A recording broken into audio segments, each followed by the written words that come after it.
सभी को नमस्कार। यह हमारा video number 20 number video pronoun के बारे में ही। प्रोनाउन के बारे में मैंने पहले बताया था, उसमें आज कुछ रिवीजन उसमें हो रहा है, क्योंकि इसमें बहुत मुश्किलें आती हैं, थोड़ा कठिन है ये, इसलिए मैं इनको बार बार रिपीट या रिवाइज कर रहा हूँ ताकि आपको अच्छी तरह समझ में आ जाए और आप इनको याद कर सकें। पिछली वीडियो में मैंने रिलेटिव प्रोनाउन में ओनली इंक्लूड कर दिया था। ओनली रिलेटिव प्रोनाउन नहीं होता, वो गलती से भूल से चूक से शामिल हो गया। एक्चुअली एक वाक्य था, ओनली के बाद रिलेटिव प्रोनाउन दैट लगता है, ओनली के बाद रिलेटिव प्रोनाउन दैट आता है, ये लिखना था। वो ओनली रिलेटिव प्रोनाउन में शामिल हो गया। रिलेटिव प्रोनाउन में ओनली शब्द शामिल हो गया। एक्चुअली ये था कि जब ओनली शब्द आता है तो उसके बाद दैट रिलेटिव प्रोनाउन लगता है, ये बात बतानी थी। वो ओनली रिलेटिव प्रोनाउन में शामिल हो गया, ठीक है, ये मैंने करेक्शन कर दिए। ओनली होता है adverb, only adverb of quantity या degree. Only is the adverb of quantity और डिग्री। ओनली को कैसे प्लेस करते हैं वाक्य में, ये बड़ा इंपॉर्टेंट है। मैंने 5 वाक्य लिख करके समझा रखा कि ओनली की पोजीशन प्लेसमेंट इसका प्रयोग वाक्य में कैसे होता है। Only she saw my book, केवल उसी ने मेरी पुस्तक देखी और किसी ने नहीं, उस लड़की ने ही मेरी पुस्तक देखी। Only she saw my book, से ओनली सॉ माई बुक, उसने मेरी पुस्तक को देखा, ना उसको धार लिया, ना लेके गई, ना पढ़ा, कुछ नहीं किया, सब देखा।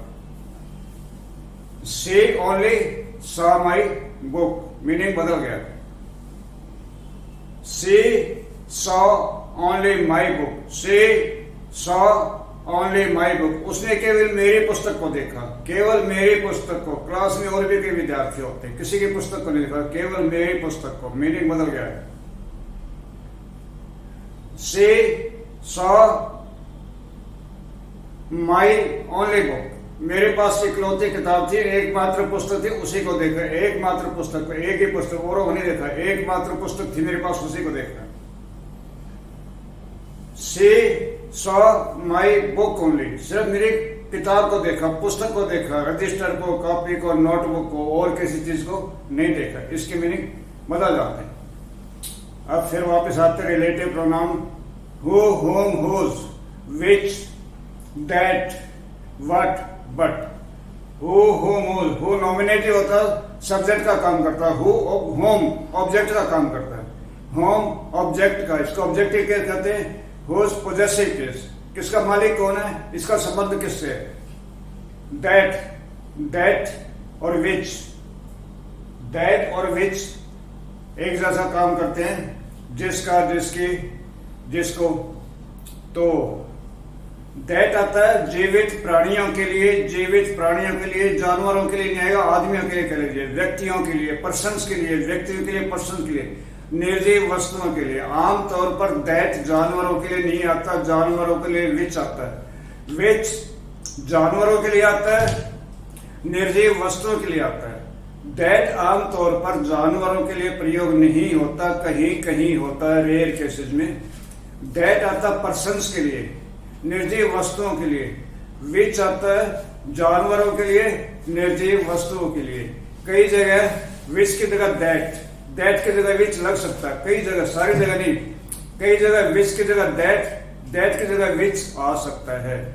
यह अंतर इसलिए कि नॉन डिफाइनिंग क्लॉजेज में दैट नहीं आता है, नॉन डिफाइनिंग रिलेटिव क्लॉजेज में दैट नहीं लगता है, नॉन डिफाइनिंग में वहां विच आएगा। और बहुत सी ऐसी जगह जहां दैट लगता है, विच नहीं लगता। ये अंतर मैं समझाऊंगा, अच्छी तरह से वाक्य बना करके बताऊंगा आपको। जैसे जो इंडेफिनिट प्रोनाउंस है, इंडेफिनिट प्रोनाउंस, उनके बाद अधिकतर दैट आता है। इंडेफिनिट प्रोनाउंस के बाद अधिकतर दैट आता है, विच बहुत कम आता है। विच आदमियों के लिए नहीं आता, लेकिन सिलेक्शन के केस में विच आ सकता है। जैसे which is your brother in the crowd, which is your brother in the crowd, which is your brother in the crowd, भीड़ में तुम्हारा भाई कौन सा है। ये सिलेक्शन में पूछा, सिलेक्ट कीजिए, बताइए कौन सा। तो यहाँ आदमियों के लिए विच आ सकता है, वरना आदमियों के लिए, व्यक्तियों के लिए विच नहीं आता। जानवरों के लिए आता है, निर्जीव वस्तुओं के लिए आता है। डेड पर्सन्स के लिए आता है, निर्जीव वस्तुओं के लिए, जानवरों के लिए नहीं आता। जानवरों के लिए अधिकतर विच आता है। होम ऑब्जेक्ट का काम करता है, ठीक है, और होस्ट पोजेसिव है, पोजेशन का काम करता है। ये रिलेटिव एडवर्ब होते हैं, 4 होते हैं, साथ ही बता देता हूं क्योंकि रिलेटिव क्लॉजेस के बारे में बता रहा हूं। When, where, why, how, when, where, why, how, ये 4 शब्द रिलेटिव एडवर्ब होते हैं, ये भी रिलेटिव क्लॉज बनाते हैं। रिलेटिव प्रोनाउन, रिलेटिव एडवर्ब, ये शब्द रिलेटिव क्लॉजेस बनाते हैं। मैंने कई बार जिक्र किया डिफाइनिंग क्लॉज, नॉन डिफाइनिंग। ये कुछ वाक्य बना करके, कुछ एग्जाम्पल दे करके समझा रखा डिफाइनिंग क्लॉज क्या होती है, नॉन डिफाइनिंग क्लॉज क्या होती है। ये बड़े इंपॉर्टेंट होती है। टेस्ट में तो कहीं पूछा नहीं जाता, एग्जामिनेशन के बारे में बहुत कम पूछा जाता है, लेकिन जिसको इंग्लिश अच्छे सीखनी है, इंग्लिश की अच्छी नॉलेज चाहिए, उसके लिए जानना जरूरी है।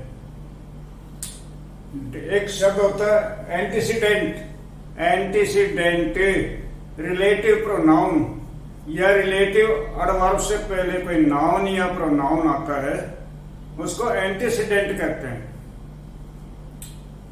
रिलेटिव क्लॉज में रिलेटिव प्रोनाउन या रिलेटिव एडवर्ब से पहले कोई नाउन या प्रोनाउन आता है, उसको एंटीसीडेंट कहते हैं। यानी वो रिलेटिव प्रोनाउन या रिलेटिव एडवर्ब उस एंटीसीडेंट को रेफर करता है, उसकी तरफ संकेत करता है, उससे संबंध रखता है, इसलिए इसको रिलेटिव कहते हैं। अब मैं आपको समझाता हूं relative clause, defining clause, non defining clause, इनमें क्या अंतर है, क्या इनका रहस्य है। एंटीसीडेंट मैंने बता दिया है।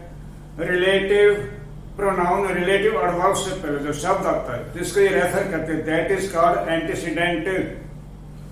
डिफाइनिंग क्लॉज को रिस्ट्रिक्टिव भी कहते हैं, रिस्ट्रिक्टिव, रिस्ट्रिक्टिव, ये सिर्फ अपने एंटीसीडेंट को रेफर करती है, उसके बारे में बताती है। एक होती है कॉन्टिन्यूएटिव, नॉन डिफाइनिंग का दूसरा नाम है कॉन्टिन्यूएटिव क्लॉज। ये कंपाउंड सेंटेंस बनाती है। और ये restrictive clause, defining clause, adjective clause बनाती है कॉम्प्लेक्स सेंटेंस। कंपाउंड सेंटेंस में कॉन्टिन्यूएटिव क्लॉज होती है, कॉन्टिन्यूएटिव, कॉन्टिन्यूअस में। एक कुछ वाक्य देकर समझाता हूं, दिखा करके बता कर समझाता हूं आपको। We want an accountant who holds an MBA degree. We want an accountant, हमें अकाउंटेंट चाहिए, कैसा चाहिए, हु होल्ड्स। ये हु रिलेटिव प्रोनाउन है, who relative pronoun accountant, who relative pronoun accountant इसका एंटीसीडेंट है। हमें ऐसा अकाउंटेंट चाहिए जो कि MBA की डिग्री रखता हो, तो हु रेफर करता है अकाउंटेंट को। कैसा अकाउंटेंट, हु होल्ड्स। ये रिलेटिव क्लॉज है, ये रिलेटिव क्लॉज है। डिफाइनिंग क्लॉज है, डिफाइनिंग क्लॉज ये अकाउंटेंट के बारे में बताती है कि अकाउंटेंट कैसा हो। दूसरा वाक्य, Ritesh who holds an MBA degree is a competent accountant. Ritesh who holds an MBA degree is a very competent accountant. ये who holds an MBA degree, who holds an MBA degree, इसको कहते हैं additional information. Additional information ये अपने antecedent को refer नहीं करती, उसकी विशेषता नहीं बताती।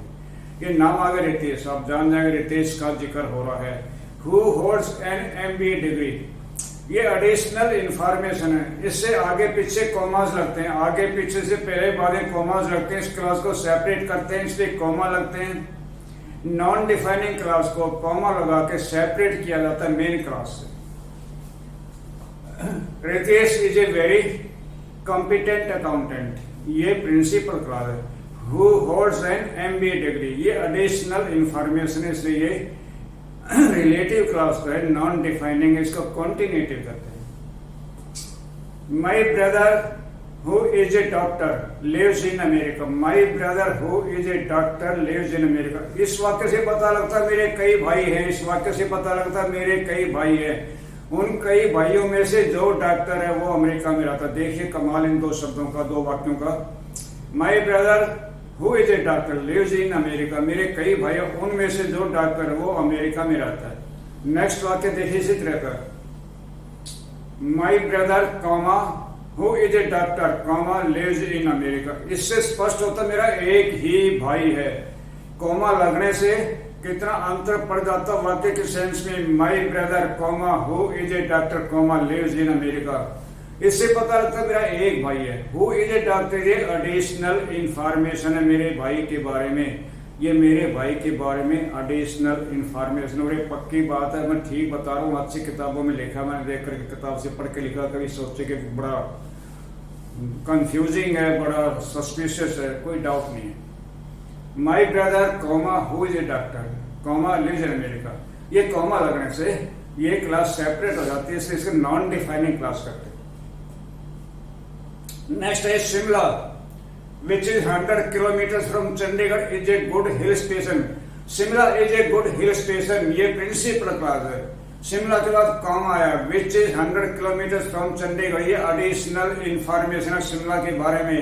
ये शिमला को क्वालिफाई नहीं करते, उसको रेफर नहीं करते। शिमला के बारे में हमें पहचान नहीं बताते, शिमला की पहचान नहीं बताते। शिमला के बारे में बताते कि चंडीगढ़ से 100 किलोमीटर की दूरी पर। इसे नॉन डिफाइनिंग क्लास है। कॉन्टिन्यूटिव है, non defining additional information Shimla के बारे में।